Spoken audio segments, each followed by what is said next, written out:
Hello दोस्तों, कैसे हैं आप। मैं हूं नीरज और आप देख रहे हैं नीरज वॉस स्पोकन इंग्लिश। वेल दोस्तों, आज की इस वीडियो में मैं आप लोगों से बात करने वाला हूं सॉरी बोलने के कुछ डिफरेंट तरीकों के बारे में। अक्सर देखा जाता है कि लोग sorry sorry sorry sorry sorry बस यही अक्सर बोलते रहते हैं। सॉरी सॉरी, पैर टूट गया सॉरी, किसी का नुकसान हो गया सॉरी, कुछ इस अंदाज में लोग बोलते हैं। आज की इस वीडियो में हम लोग सीखने वाले हैं सॉरी को बोलने के बेहतरीन तरीके। तो इस तरीकों को अच्छे से सीखने के लिए वीडियो को आप पूरा देख लीजिए। तो आइएगा शुरुआत करते हैं। सबसे पहला तरीका है sorry for action plus I N G. Sorry for action plus I N G का मतलब है कि किसी भी काम को करने के लिए मैं माफी चाहता हूं। तो सबसे पहले हम समझ लेते हैं कि ये हमें कब बोलना है। आप किसी गलती को करके बैठ गए, जैसे आप किसी क्लास में लेट हो गए, तो यहां आप माफी मांगेंगे कि भैया मैं लेट आने के लिए माफी चाहता हूं। तो आपका इंग्लिश में सेंटेंस बनेगा I am sorry for coming late, यानी एक्शन में आपको आईएनजी लगाना है। I am sorry for coming late. किसी को आपने गाली दे दी, गाली आप पहले दे चुके हैं, बाद में आप सॉरी बोल रहे हैं कि भैया आई am sorry for abusing, I am sorry for abusing. या किसी की आपने गुपचुप बात सुन ली, तो तब भी आप उससे बोल सकते हैं कि यार मैं माफी चाहता हूं कि मैंने तुम्हारी ये वाली बात सुन ली। तो आपको इंग्लिश में बोलना पड़ेगा आई am sorry for listening, I am sorry for listening. अरे यार मैंने तुम्हारा जो ये काम है मैंने बिगाड़ दिया भाई, मैं इसके लिए माफी चाहता हूं। तो आप इंग्लिश में बोलेंगे आई am sorry for spoiling your work, I am sorry for spoiling your work. किसी के काम को बिगाड़ देने को इंग्लिश में स्पॉइल कहते हैं। तो आप इस अंदाज को अपनी लाइफ में बिल्कुल शामिल कीजिएगा। और जब भी कभी कोई गलती आपसे हो जाए, तुरंत आप बोलेंगे कि भैया सॉरी फॉर डूइंग दिस गलती, मतलब इस गलती को करने के लिए मैं माफी चाहता हूं। तो आइएगा अगला तरीका देखते हैं। और भैया अगला तरीका है sorry for being. Sorry for being, being के बाद में आपको लगाने एडजेक्टिव। जैसे किसी इंसान से आप गुस्सा हो गए, तो इस बात का मतलब होगा कि भैया गुस्सा होने के लिए मैं माफी चाहता हूं।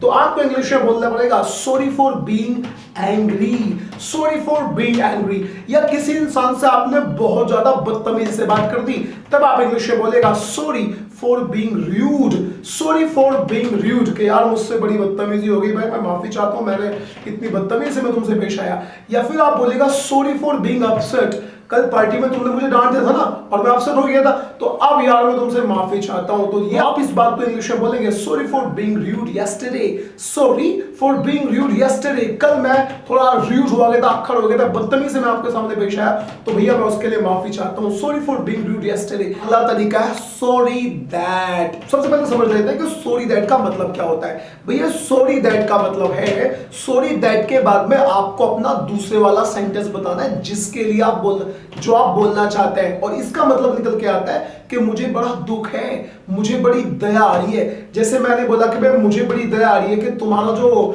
मोबाइल था वो खो गया, तो हम इंग्लिश में बोलेंगे आई am sorry that you lost the mobile, I'm sorry that you lost the mobile।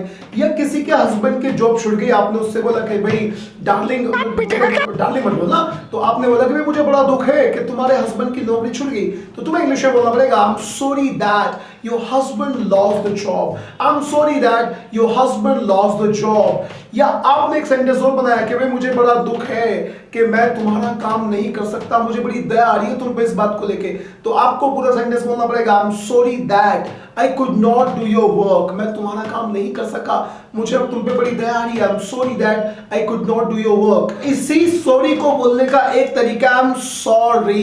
I'm sorry बोल के आप सामने वाले से माफी चाहते हैं। I'm sorry के बाद में आपको अपना अगला सेंटेंस भी लगाना पड़ेगा। जैसे किसी आदमी ने आपको कोई काम बताया था और आप उस काम को नहीं कर पाए, तो अब आप उस इंसान से सॉरी बोलना चाहते हैं कि यार मैं माफी चाहता हूं भैया, माफी चाहता हूं, यानी आप उससे अपोलोजाइज कर रहे हैं। तब आपको एक सिंपल सा सेंटेंस बोलना पड़ेगा आई एम सॉरी। अरे यार मैं भूल गया, आई एम सॉरी आई फॉरगॉट। यार मैं भूल गया, आई एम सॉरी आई फॉरगॉट। यानी मुझे माफ कर दो, मैं भूल गया, आई एम सॉरी आई फॉरगॉट। अरे यार मुझे माफ कर दो, मैं तुम्हारा टीवी लेकर नहीं आया, तो तुमने इंग्लिश में बोला आई am sorry I did not bring your TV, I am sorry I did not bring your TV.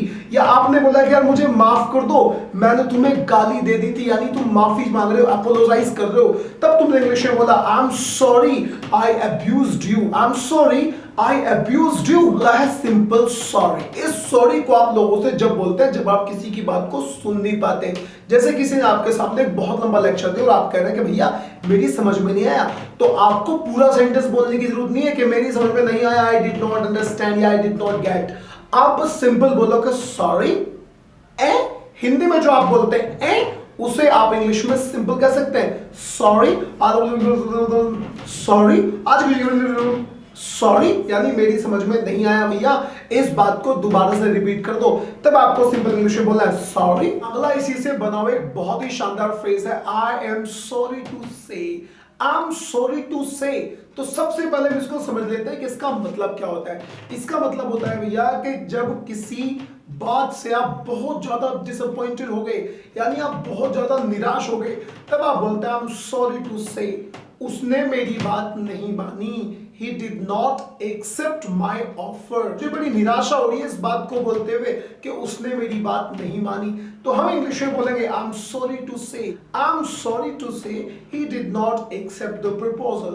अरे भाई बड़ी निराशा हो रही है मुझे कहते हुए कि उसने घर नहीं खरीदा, तो इंग्लिश में बोलेंगे आई एम सॉरी टू से, आई एम सॉरी टू से। इसका मतलब ही अपने आप में हो गया कि मैं बड़ा निराश हूं।